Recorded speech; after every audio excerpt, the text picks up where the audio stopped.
اب لائلۃ القدر میں جو طاق راتوں میں اگر یہ عمل کر لیں، وظیفہ پڑھ لیں، کر لیں، تو آپ کو پورا سال کبھی کسی تنگ دستی کا سامنا نہیں کرنا پڑے گا، مفلسی افلاس کا سامنا نہیں کرنا پڑے گا۔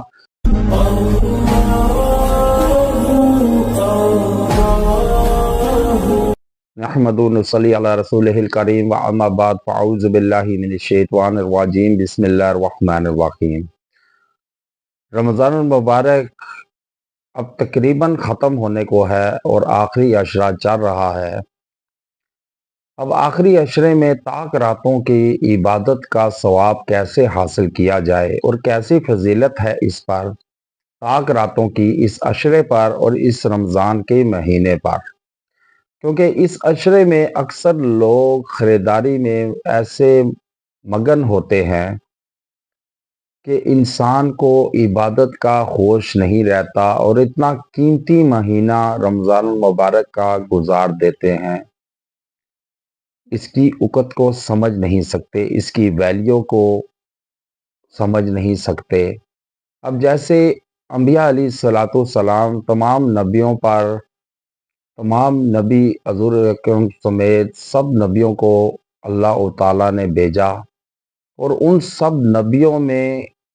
ابراہیم علیہ السلام، موسیٰ علیہ السلام، عیسیٰ علیہ السلام اور حضور اکرم صلی اللہ علیہ وسلم کو فضیلت حاصل ہے، اور اسی طرح ان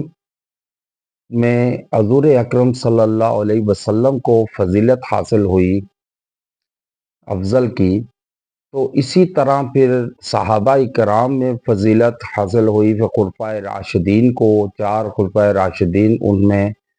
منتخب کیے گئے اللہ کے احکامات کے مطابق، اور پھر انہی کو لیتے ہوئے آگے چلتے جائیں تو دنوں میں اللہ نے 7 دن ہفتے میں رکھے، اور ان 7 دنوں میں جمعۃ المبارک کو اللہ نے فضیلت بخشی کہ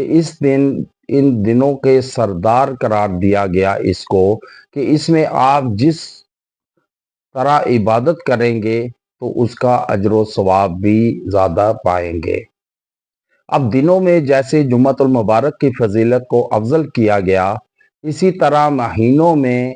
اللہ نے سال کے 12 مہینے رکھے، اور ان سارے 12 مہینوں میں ماہ رمضان کو افضل قرار دیا، افضل رکھا،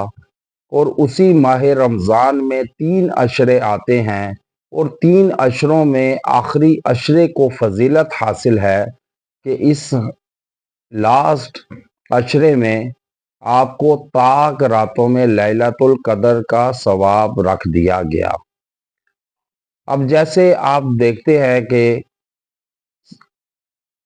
کوئی خاص ایونٹ آتا ہے تو سیل لگا دی جاتی ہے تاجروں کی طرف سے، دکانداروں کی طرف سے، کہ اس پر اتنا جو ہے پرسنٹیج یا اتنے فیصد سیل لگا دیتے ہیں،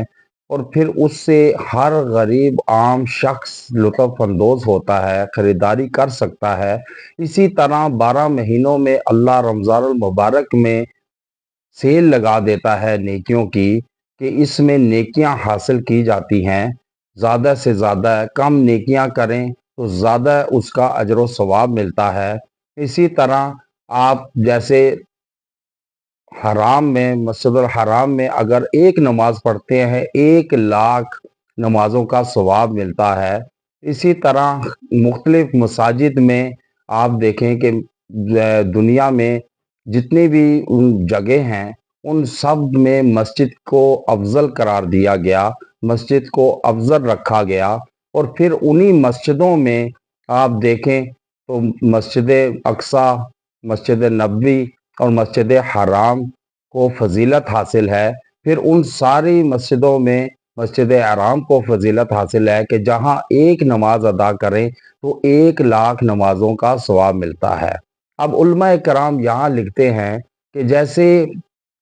ایک نماز پڑھنے پر 1 لاکھ نمازوں کا اجر و ثواب لکھا جاتا ہے، ملتا ہے،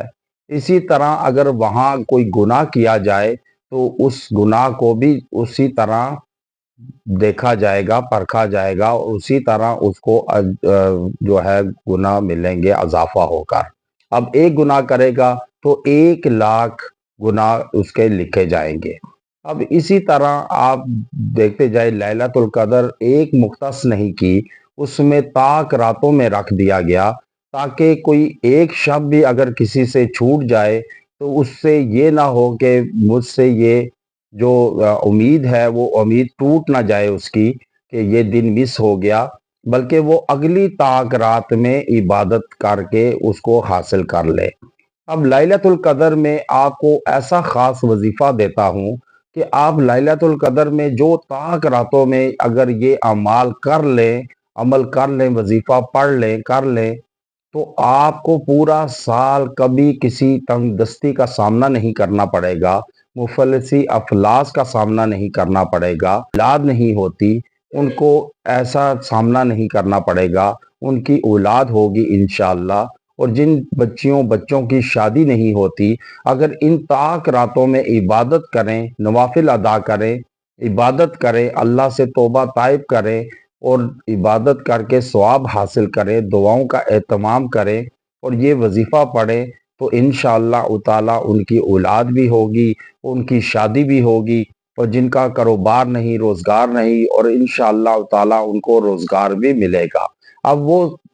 وظیفہ کیا ہے کہ آپ نے سورہ قدر 33 مرتبہ اول و آخر درود ابراہیمی کے ساتھ اس کو پڑھیں اور پھر آپ یکسوئی سے بیٹھ کر دعا کریں تو آپ کی دعاؤں کو قبول کیا جائے گا۔